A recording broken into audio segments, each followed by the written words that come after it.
La petite librairie sentait la poussière et le pain fraîchement coupé. Dehors, les lumières de la rue de Châteaudun scintillaient, mais à l'intérieur de la source des mots, l'atmosphère était lourde. Marc Dubois, 53 ans, passait un chiffon sur la vitrine, plus par habitude que par nécessité. Les rayons étaient pleins, certes, mais les caisses, elles, restaient désespérément vides. Noël approchait, et avec lui, l'échéance fatidique de son loyer commercial. « Papa, tu pourrais au moins brancher le Wi-Fi? C'est l'âge de pierre ici, » murmura Léa, sa fille de 16 ans, assise sur un tabouret branlant, le visage baigné par la lueur blafarde de son téléphone portable. Ses pouces dansaient sur l'écran, composant une histoire éphémère pour ses abonnés.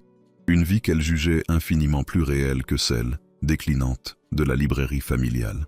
Marc soupira, posant le chiffon. « Le Wi-Fi, Léa, c'est ta mère qui l'a coupé.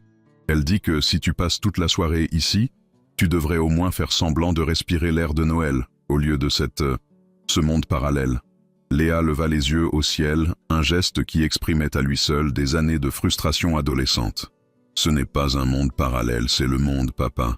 Tu as vu tes ventes? Qui achètent encore des livres imprimés sur du papier mort? Et les petits objets religieux, là? C'est mignon, mais ça ne paie pas le chauffage. » La remarque frappa Marc droit au cœur. La librairie n'était pas seulement une affaire, c'était un héritage, un lieu où il vendait des bibles anciennes, des recueils de prières et quelques biographies de saints méconnus. Le cœur de l'activité, cependant, s'était déplacé vers l'occulte ou le développement personnel, des sections qu'il méprisait mais qui, ironiquement, assuraient le peu de subsistance qu'il lui restait. « J'ai encore ma foi, Léa. »« Et la foi, ça ne se vend pas sur un écran à cristaux liquides, » répondit Marc, sa voix tremblante d'une colère contenue. « La foi ne paie pas les factures, » rétorqua Léa, sans méchanceté réelle, juste un constat d'évidence pour sa génération. Sophie, la mère, apparut dans l'embrasure de la porte arrière, un sac de course à la main, apportant avec elle le parfum réconfortant du pain chaud et la tension d'un médiateur épuisé. « Ça suffit tous les deux. Marc, la banque a appelé. Ils veulent une réponse ferme pour le 14. Tu as 3 jours pour trouver un client sérieux pour le rachat partiel, sinon ils saisissent. 3 jours avant la veille de Noël. » Marc se laissa tomber sur une chaise derrière le comptoir, le visage enfoui dans ses mains. La banque. Le 14. C'était le coup près. Le stress rongeait sa détermination depuis des semaines, transformant le doux rêve de la librairie en un cauchemar froid et administratif. « Il nous faudrait un miracle, » murmura-t-il. « Un miracle de Noël, comme dans les vieux films que tu adores. » Léa, qui avait réussi à capter un mince signal 4G à travers la vitre, s'arrêta brusquement dans son défilement. Elle leva un sourcil moqueur. « Un miracle? Genre, le petit Jésus revient et achète toute ta collection de poésie mystique ?» Marc sortit de dessous le comptoir une vieille boîte en carton poussiéreuse. Elle contenait un assortiment hétéroclite de cartes de prières oubliées et de petits médaillons. Il en sortit une image plastifiée, relativement récente, représentant un adolescent souriant, au look étrangement contemporain, vêtu d'un pull sportif et tenant une tablette numérique. « Non, ma grande, peut-être quelque chose de plus moderne. Tu connais ce garçon? C'est Carlo Acutis, le saint patron d'Internet. Un gamin de ton âge. » Léa prit l'image, ses yeux perçant la photo. Le cyberapôtre. « J'ai vu un mème sur lui. Il est mort de leucémie, non? Il codait des sites sur les miracles eucharistiques. Bizarre. Un vrai geek de Dieu. Il a utilisé la technologie pour la plus grande des causes. Ce n'est pas le miracle qu'il a fait, c'est l'intercession qu'il peut offrir, » expliqua Marc, un nouvel espoir brillant dans ses yeux. Il y a une prière particulière pour lui, pour les causes désespérées, qui impliquent la communication et la technologie. J'avais oublié que j'avais cette carte. Sophie ricana doucement, s'appuyant contre le cadre de la porte. « Marc, je t'aime, mais mettre notre avenir financier entre les mains d'un ado italien mort il y a 20 ans, c'est peut-être un peu trop. On doit être pragmatique. J'ai contacté un acheteur de meubles anciens pour la bibliothèque. »« Non, je ne vends pas les étagères. Elles sont l'âme de ce lieu, » protesta Marc. « Je vais faire cette prière. Ce soir. Si un saint moderne ne peut pas nous connecter à une aide financière moderne, alors rien ne le pourra. » Léa ne prêta plus attention à ses parents. Le concept du cyberapôtre avait piqué sa curiosité, non pas par sa sainteté, mais par son talent technique. Il avait créé un musée virtuel, un site web en 2006, à une époque où le web était encore un Far West. C'était impressionnant.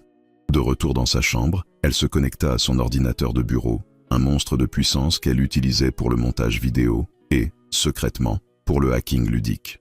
Elle chercha le travail de Carlo Acutis. Elle voulait analyser son code, voir comment un garçon de son âge avait pu créer un musée numérique fonctionnel sans les outils sophistiqués d'aujourd'hui. « Je vais voir ce que vaut ton sein des écrans, papa.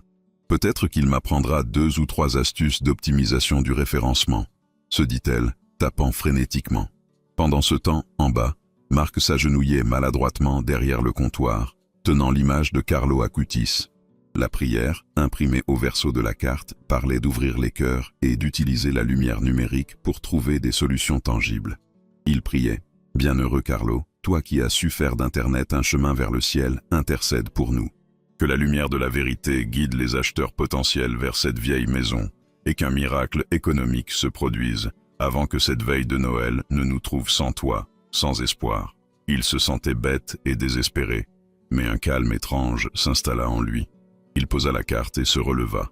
Simultanément, à l'étage, Léa était plongée dans le code source du vieux site de Carlo Acutis.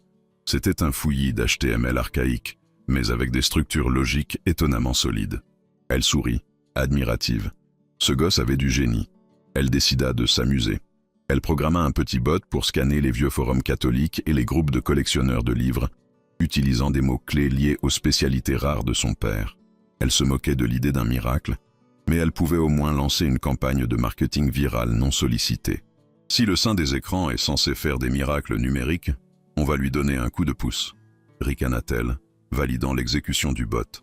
À peine la commande lancée, un sifflement aigu traversa les haut-parleurs de son ordinateur. Le moniteur clignota, passant du code vert au noir, puis à un rouge sang. Léa sursauta. Qu'est-ce que... Ce n'était pas un simple plantage. Tous les programmes se fermèrent brutalement. Le bot s'était volatilisé. À la place, un message apparut au centre de l'écran, un simple texte blanc sur fond noir, utilisant une police qu'elle n'avait jamais vue. La prière a été reçue. Attendez la connexion. Léa sentit un frisson glacial lui parcourir l'échine. Elle était une hackeuse expérimentée. Elle savait reconnaître une intrusion. Mais cela, c'était différent. La machine entière était verrouillée. Elle essaya d'ouvrir le gestionnaire des tâches.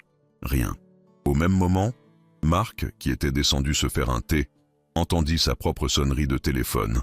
Non pas son portable, mais le vieux téléphone fixe de la librairie, celui qui n'avait sonné que 2 fois au cours des 6 derniers mois. Il décrocha, la main tremblante. Librairie La Source des mots, bonsoir. Une voix grave, britannique et pressée, répondit. Monsieur Dubois, je vous appelle concernant l'annonce que j'ai vue il y a quelques minutes à peine. Je cherche désespérément un exemplaire très spécifique des Actes de Sainte Thérèse d'Avila, l'édition de 1602. Je sais qu'il est quasiment introuvable. J'ai vu l'information sur un flux de données cryptées très étrange, mais il pointait vers votre adresse. Est-ce que vous auriez cette pièce, s'il vous plaît? Je suis prêt à payer le prix fort, très fort. Marc regarda ses étagères. L'édition de 1602. Il l'avait, mais elle était abîmée, et il ne pensait pas qu'elle vaudrait plus de quelques centaines d'euros. Il hésita. Attendez une seconde. Comment avez-vous trouvé cette annonce? Je ne sais pas, répondit l'homme, sa voix gagnant en impatience. Mais je dois absolument la voir d'ici le 14. Léa, toujours bloquée devant son écran paralysé, entendit l'écho de la conversation de son père. 14. Le jour de l'ultimatum bancaire. Elle frappa le clavier, furieuse. Le message sur son écran se transforma. Le texte disparut, remplacé par une image haute résolution, incroyablement détaillée, d'une custode sacrée entourant l'hostie. C'était une image d'un des miracles eucharistiques que Carlo Acutis avait catalogué. La lumière émise par l'écran était si vive qu'elle éclairait toute la pièce. En bas, l'homme britannique reprit la parole. « Monsieur Dubois, je n'ai pas beaucoup de temps. Si vous avez ce livre, je suis prêt à vous offrir, disons, 50 000 €. Et j'envoie un coursier demain. » Le souffle de Marc s'arrêta dans sa gorge. 50 000 €. C'était la somme exacte dont il avait besoin pour couvrir l'échéance et les intérêts accumulés. Il regarda l'image plastifiée de Carlo Acutis, restée sur le comptoir. « Oui, monsieur, je l'ai. Il est à vous, » parvint-il à articuler. Le Britannique raccrocha, le remerciant avec une rapidité déconcertante.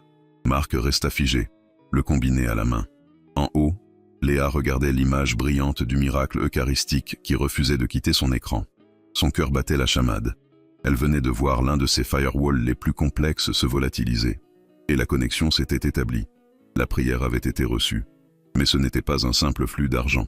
C'était une intrusion, une force numérique et spirituelle qu'elle ne comprenait pas.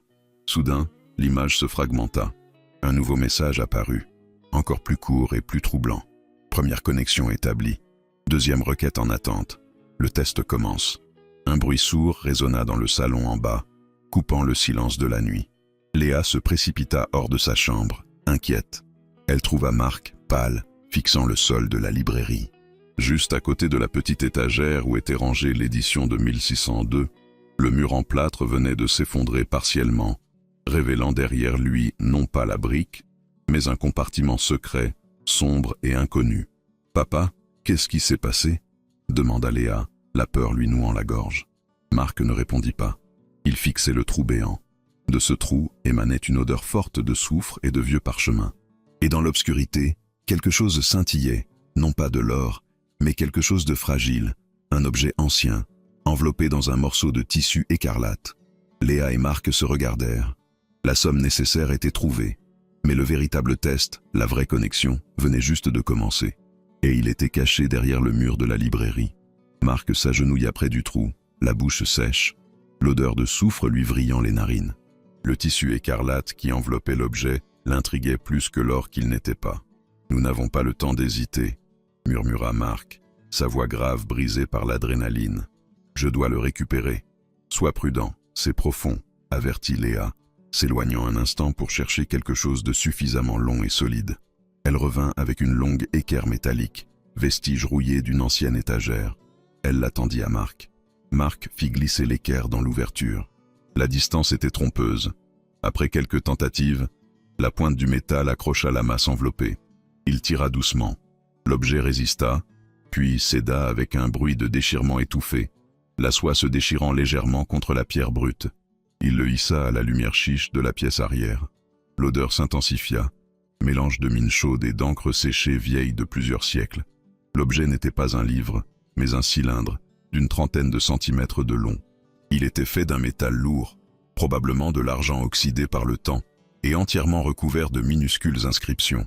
Ces hiéroglyphes n'appartenaient à aucune langue répertoriée qu'ils connaissaient, mais ils résonnaient avec les figures géométriques abstraites qu'ils avaient trouvées dans les marges du registre de la librairie.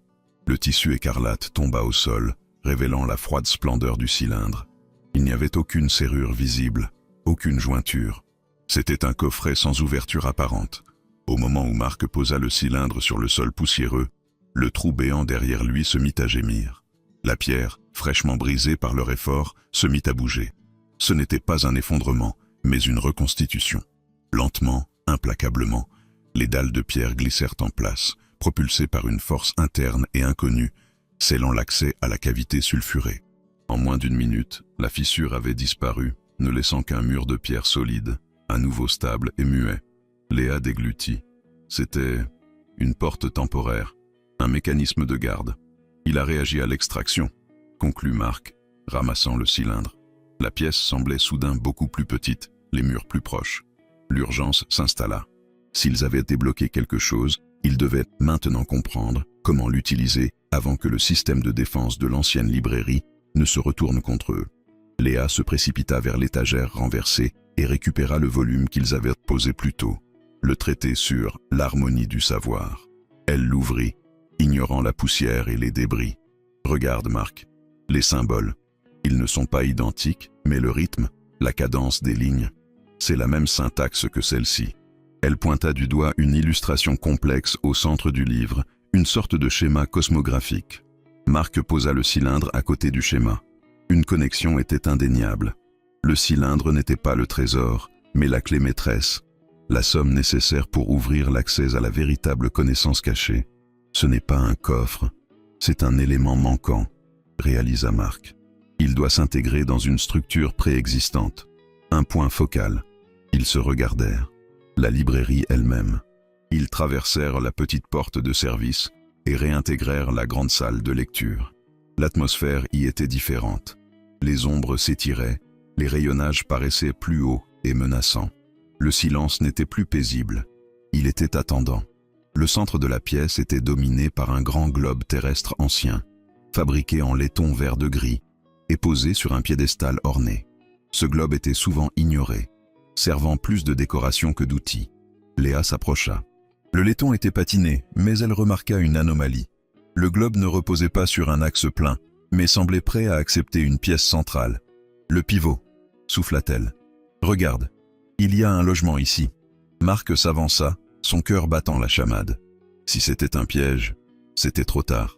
Il souleva le lourd cylindre, alignant les extrémités avec les cavités prévues dans la monture du globe. L'objet s'inséra parfaitement, sans le moindre jeu. Un déclic sonore et profond résonna dans le silence de la bibliothèque. Le globe ne bougea pas immédiatement. Pendant un battement de cœur, Léa et Marc se tinrent immobiles, attendant soit l'échec, soit la destruction. Puis, une faible lumière bleutée émana des inscriptions du cylindre. La lumière se propagea au laiton du globe, puis à la pierre du piédestal. Le globe se mit à tourner, non pas en douceur, mais par secousses, s'accélérant progressivement. L'air vibra. Les étagères autour d'eux tremblèrent.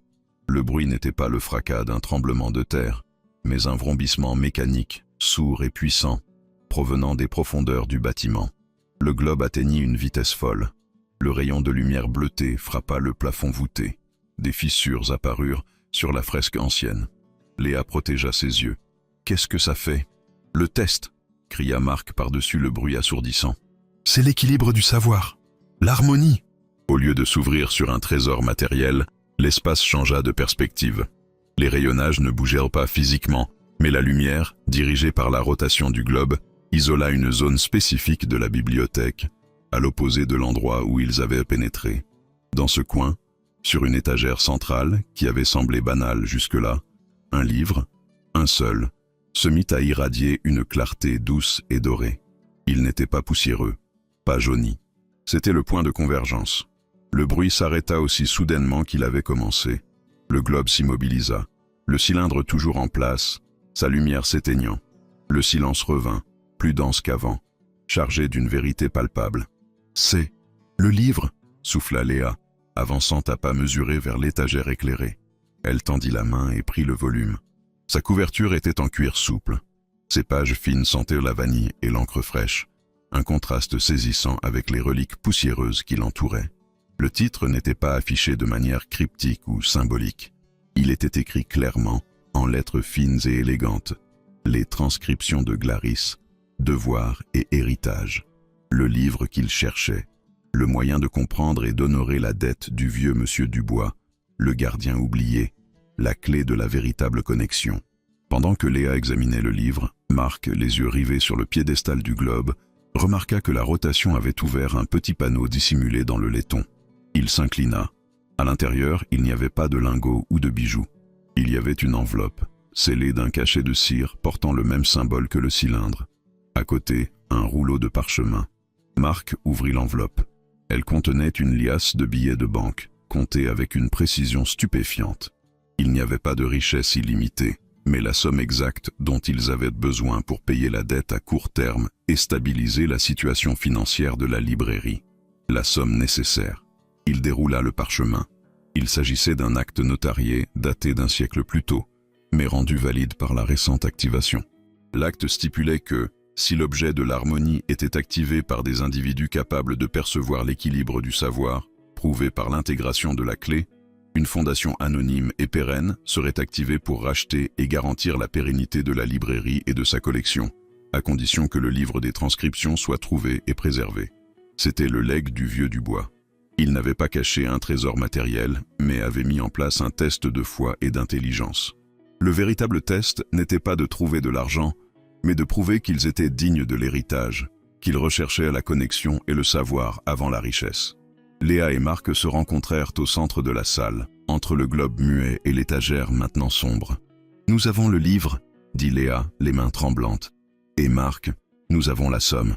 Regarde ces documents. » Marc lisait les termes du parchemin, un sourire d'incrédulité et de soulagement se dessinant sur son visage fatigué. Il ne s'agissait jamais de voler un trésor caché. Il s'agissait de trouver le chemin vers la vérité, la connexion. Le vieux monsieur ne nous demandait pas d'être riches, il nous demandait d'être dignes de sa confiance. Léa hocha la tête, serrant le livre contre elle. La peur qui lui avait noué la gorge avait disparu, remplacée par une détermination sereine. « Nous avons passé le test, Marc, dit-elle. Nous avons trouvé la somme. Mais ce que nous avons trouvé de plus précieux, c'est la raison de rester, la raison de protéger cet endroit. Ils restèrent un long moment, debout dans le silence de la bibliothèque désormais apaisée. Les ombres semblaient moins menaçantes, les livres, des compagnons silencieux. Le chemin était clair. Ils remettraient les fonds nécessaires, expliqueraient l'existence de la fondation de préservation, sans divulguer l'intégralité du secret qui devait rester protégé par le cylindre, et deviendraient les nouveaux gardiens de la librairie du savoir secret. La véritable connexion, celle entre eux et avec l'héritage séculaire de la connaissance, était établie. Leurs mains se touchèrent brièvement, un contact rapide et décisif, scellant non pas un contrat, mais un avenir partagé. Ils avaient trouvé plus que de l'argent, ils avaient trouvé leur place. Fin.